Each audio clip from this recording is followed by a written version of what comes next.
What if consciousness isn't something that emerges from complexity, but something that was already there in the electron, in the atom, in the stone?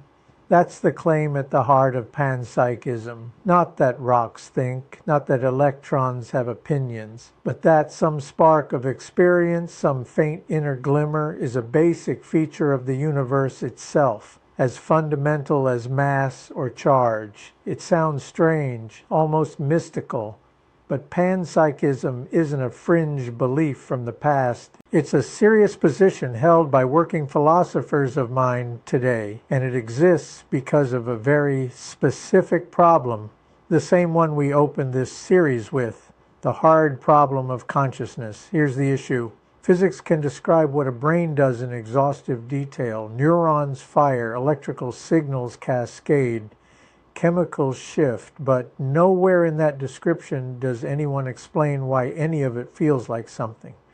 Why is there a subjective experience of red, of pain, of the taste of coffee, riding along with all that electrical activity? Standard physicalism says consciousness emerges once matter gets complicated enough. But no one has ever shown how complexity turns into experience. You can stack up neurons all day and never get a satisfying answer for why the lights turn on inside. Panpsychism flips the question. Instead of asking how mind emerges from mindless matter, it asks, what if matter was never fully mindless to begin with? The idea traces back further than you'd expect. Versions of it appear in the pre-Socratic philosophers of ancient Greece. It shows up in Spinoza. It shows up seriously in the writings of William James. And in the last 2 decades, philosophers like Galen Strawson and physicist-philosopher Philip Goff have made rigorous modern cases for it, not as poetry, but as a solution to a genuine gap in physical science. The core move is called the combination idea. If simple physical systems carry some minimal spark of experience, call it proto-consciousness, then when those systems combine into something as staggeringly complex as a human brain, that proto-experience combines too, scaling up into the rich, unified consciousness you're having right now. Listening to this sentence. It's not that your phone is secretly sad. It's that the raw ingredient of experience might be baked into physical reality at the smallest scale,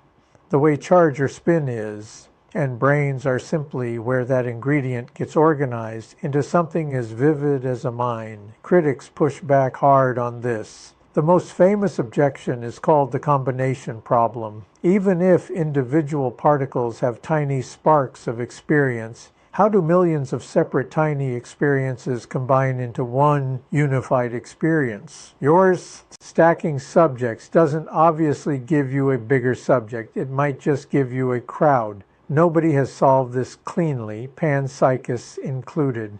But here's why this matters for the subject of this channel. If some form of panpsychism is true, the question of AI consciousness changes shape entirely. It stops being about whether a system is complex enough to generate a mind from nothing.